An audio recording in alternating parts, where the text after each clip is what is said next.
નમસ્કાર વિદ્યાર્થી મિત્રો, કેમ છો? મજામાં? સરસ. તો આજે આપણે હવે નવા એક ચેપ્ટરની ચર્ચા કરીશું જે ખૂબ જ મહત્ત્વનું છે આપણા માટે, બોર્ડની પરીક્ષા માટે. ચેપ્ટર નંબર 11 રચના, જેનો ગુણભાર રહેશે તમારે પરીક્ષામાં 4 માર્ક્સનો, કે જેમાં એક રચના એના અથવામાં પણ આપણને રચના જ આપી હશે, એટલે એકના અથવામાં બીજી એક રચના આપેલી હશે, એટલે 2 રચનાઓ પૂછાય છે. એમાંથી એક રચના આપણે દોરવાની હોય છે જેના ગુણ રહેશે 4. એટલે આ ચેપ્ટરમાંથી આપણને 4 ગુણની એક રચના પૂછાય છે. તો ચર્ચા કરીએ રચના નંબર 1ની. તો રચના નંબર 1માં આપણને કીધું છે, દાખલા નંબર 1 સ્વાધ્યાય 11.1માં, કે 7.6 સેન્ટીમીટર લંબાઈનો રેખાખંડ દોરી તેનું 5:8 ગુણોત્તરમાં વિભાજન કરો. બંને ભાગ માપવાના છે. બંને ભાગ શું કરવાના છે? માપવાના પણ છે જોડે જોડે. એટલે પહેલાં આપણે રચના દોરીશું. તો રચના માટે સૌથી પહેલાં આપણે 7.6 સેન્ટીમીટર લંબાઈનો, કેટલા? 7.6 સેન્ટીમીટર લંબાઈનો એક ચોક્કસ માપ સાથેનો તમારે રેખાખંડ દોરવાનો રહેશે, કે એક્ઝેક્ટ માપ આપણને મળવું જોઈએ 7.6, કેમ કે માપવાનો છે. તો 7.6 અહીંયા આવશે. તો 7.6 સેન્ટીમીટર લંબાઈનો રેખાખંડ આપણે દોરીશું એ અને બી. આ 7.6 સેન્ટીમીટર લંબાઈનો રેખાખંડ AB દોર્યો. હવે આનું વિભાજન કરવાનું છે આપણે 5:8ના ગુણોત્તરમાં.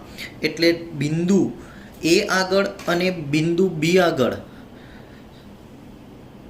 લઘુકોણ થાય ને, કેવું લઘુકોણ બને એ રીતે ખૂણો રચવાનો છે. એટલે 60 અંશનો ખૂણો આપણે A આગળ અને B આગળ બનાવીશું. તો 60 અંશનો ખૂણો મેળવવા માટે આપણે પહેલા ચાપે 60 અંશ મળે ને, એ જ રીતે અહીંયાથી પણ પહેલા ચાપે 60 અંશ. હવે આ 60 અંશનો ખૂણો રચાય એ રીતે AX અને BY કિરણ દોરી દેવાના.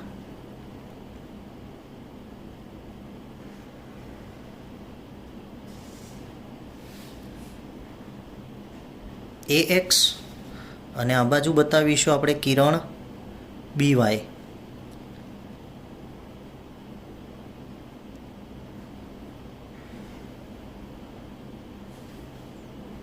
કિરણ BY. હવે આ કિરણ AX અને કિરણ BY પર 1 સેન્ટીમીટરથી થોડા ઓછા માપનું માપ લઈ અને કિરણ AX પર 5 ચાપ મારવાના. કેટલા?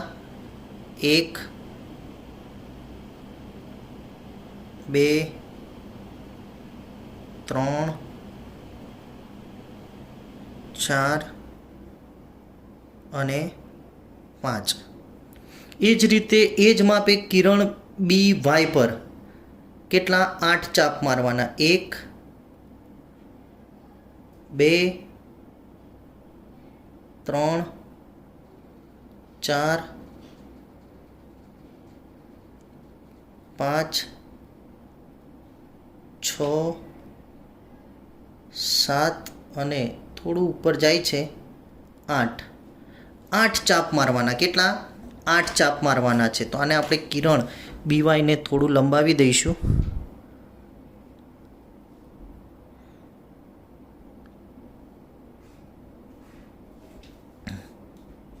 BY. હવે આ જે આપણને ચાપ માર્યા એને નામ આપી દેવાનું છે A1, A2, A3, A4 અને A5.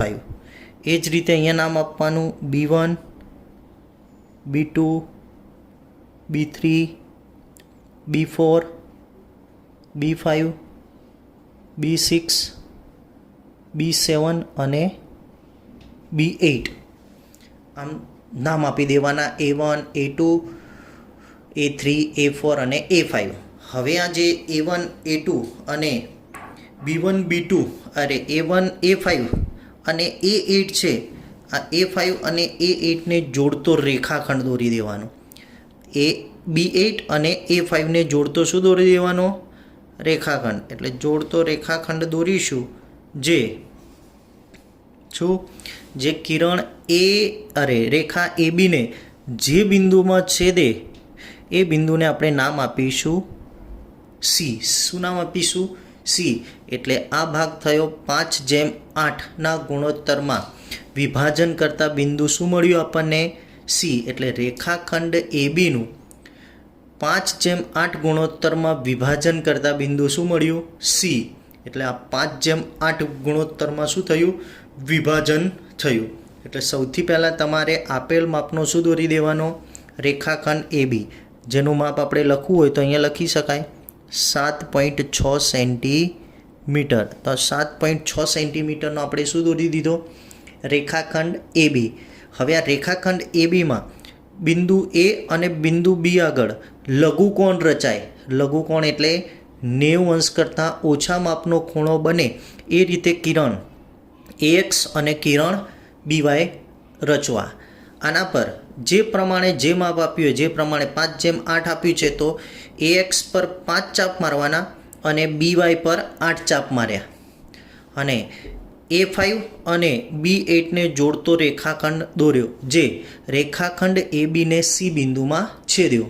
એટલે C બિંદુએ રેખાખંડ ABનું 5:8 ગુણોત્તરમાં વિભાજન કરતાં શું મળ્યું આપણને? બિંદુ મળ્યું.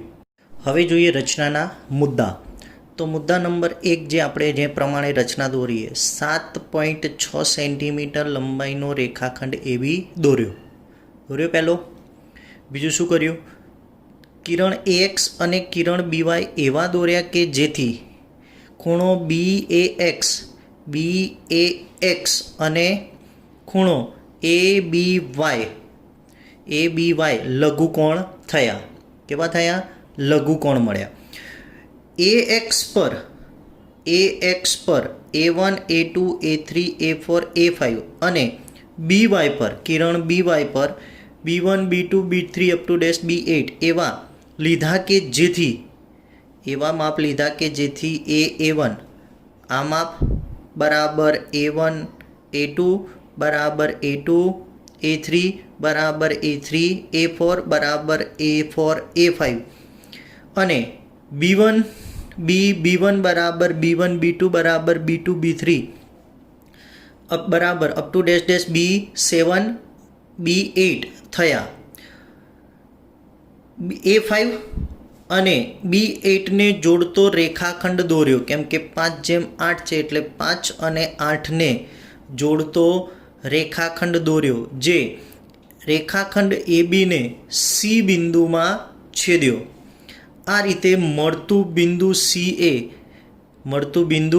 CA ABનું 5:8 ગુણોત્તરમાં વિભાજન કરતા બિંદુ મળ્યું. એટલે આ બિંદુ C થી ACનું માપ AC અને BC એ 5:8 ગુણોત્તરમાં વિભાજન થાય. આમ AC જેમ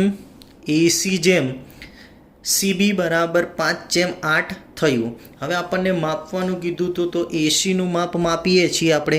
તો ACનું માપ આપણને એક્ઝેક્ટ મળે છે 2.9. કેટલું મળે છે? 2.9. અને BCનું માપ માપવા જઈએ છીએ તો એ મળે છે આપણને એક્ઝેક્ટ 4.7. એટલે માપવાનું કીધું હતું તો ACનું માપ આવે છે 2.9 અને BCનું માપ મળશે તમને 4.7. ઓકે, તો આ થઈ આપણી પહેલી રચના. ખૂબ જ મહત્ત્વની રચના છે. ઓકે.